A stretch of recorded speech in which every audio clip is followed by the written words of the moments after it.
before there was Adam, peace be upon him, before the clay was shaped, before the soul was breathed into the first man, the earth was not empty.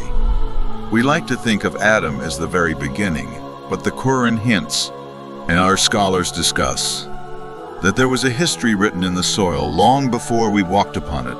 If you liked this video, please hit the like button, share it with your friends, and subscribe for more amazing content. When Allah, peace be upon him, told the angels, "Indeed, I am placing upon the earth a Khalifa," they responded, "Will you place upon it one who will cause corruption and shed blood, while we glorify you with praise and sanctify you?" That question is fascinating. How did the angels know that a new creature might spill blood? They had never seen Adam, peace be upon him, before. They had never witnessed a human life. Many scholars explain that this was because there had been others before us. Beings who roamed the earth, who fought, who shed blood. Some say these were the Jinn. Created from smokeless fire, they were given the earth long before mankind. They built, they ruled, they thrived, until arrogance, war, and corruption consumed them.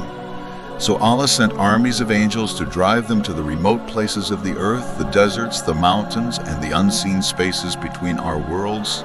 Others mention another mysterious creation, a people known in early narrations as the Jinn and Bin. Their details are almost lost to time, but the old scholars describe them as ancient creatures of the earth, some peaceful, others fierce, who lived and died before the Jinn, before the age of man. Imagine it, the earth under a different sky, inhabited by forms we will never see, languages we will never hear, civilizations erased without a trace, except in the knowledge of Allah. This would explain why the angels responded as they did. Their memory of earth was stained with conflict. They had seen what happens when a creature is given freedom and power without guidance. But here's where Adam, peace be upon him's story is different. Allah, peace be upon him, told them, "I know what you do not know." Adam was not just another creature to walk the earth. He was to be a Khalifa, a steward, and most importantly, he would be given something no creature before had fully possessed: the knowledge of all names, the ability to learn, to carry divine trust, to be the link between the seen and unseen. This changes everything because it means mankind was never an accident of history. We were the next chapter in a divine plan that stretches back through worlds we cannot imagine. Even the Jinn who had ruled before us were shocked by this appointment. One among them, Iblis, who had risen through worship among the angels, refused to bow to Adam. And in that refusal, we see the clash of two creations, the one that came before and the one chosen to come after. The mysteries of what came before Adam, peace be upon him, are not fully revealed to us. And perhaps that is deliberate, because the point is not to know every detail of the past, but to understand the lesson it carries.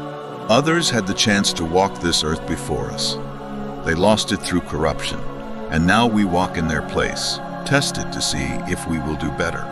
If you open the pages of early tafsir, you'll find fragments of a story, not detailed like the story of Adam, peace be upon him, but whispered in lines passed down from the earliest generations.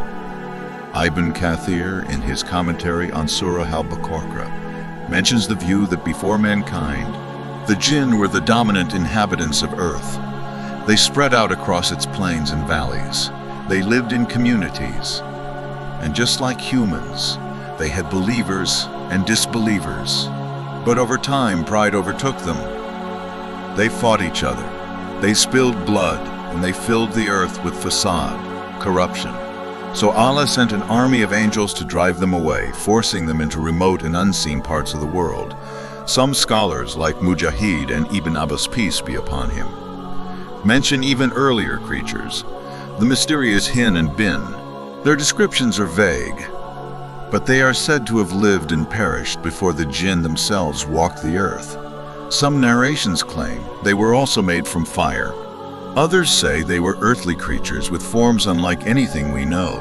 In the cosmic timeline, we can imagine the earth passing through eras of creation, not random, but stages in Allah's plan. The Jinn and Bin, then the Jinn, and finally mankind, The angels' reaction in Qur'an 2:30 makes more sense in this light. They had witnessed Earth's history, its wars, its arrogance, its ruin. When Allah announced a new Khalifa, they wondered if the story would repeat, but Allah's reply was decisive. I know what you do not know. And what was that knowledge? That Adam, peace be upon him, would be different. Unlike the creations before him, he would be given divine guidance from the very start. He would be taught directly by Allah. Knowledge of names, understanding of purpose, and the role of representing divine justice on earth. The Jinn, watching this unfold, reacted in different ways. Some were curious, some resistant, and one, Iblis, burned with envy. This envy was not only about Adam's creation from clay, but about what it symbolized. That the time of Jinn dominance over earth was over.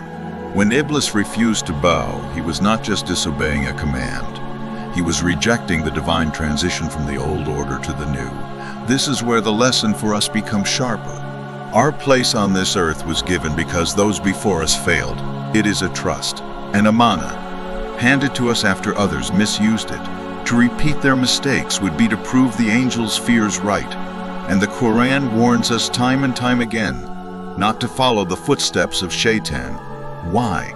Because Shaitan carries the bitterness of being replaced. And his mission is to make us fall so that history repeats, so that the Khalifa of earth loses the trust once again. The pre-human history of earth is like a shadow just behind the story of Adam, peace be upon him. It's not told in full detail, but it's there to remind you. You are not the first to walk this soil, and the right to walk it in honor can be taken away. The hints in the Qur'an are brief, but the hadith literature and early reports from the Salaf give us windows into this unseen history. One narration from Ibn Abbas, peace be upon him, reported in various early tafsir collections, says that Allah created the Jinn 2,000 years before Adam, peace be upon him. And they lived on earth causing corruption until Allah sent a host of angels who struck them down and drove them to the islands and mountain caves. It was during this period that Iblis rose in worship among the angels, becoming known for his devotion, until the command to bow to Adam exposed what was hidden in his heart. Other narrations mention the Jinn and Bin as even earlier inhabitants, describing them as violent and unruly. The details are minimal, but their mention serves a purpose, to show that Allah's act of placing a Khalifa on earth was not the first chapter in the planet's story, but part of a long and deliberate sequence. Some scholars have also pointed out that the angel's question in Qur'an 2:30 mirrors a pattern. Whenever Allah appoints a new creation to authority, there is testing, trial, and resistance. The same happened with mankind replacing the Jinn. And within mankind, prophets were sent to replace the corrupt leadership of their time. When you realize this, the role of human beings as Khalifa becomes far heavier. We are not simply here because we happen to exist. We were placed here after others failed. We were chosen to inherit an earth that had already seen arrogance, war, and disobedience.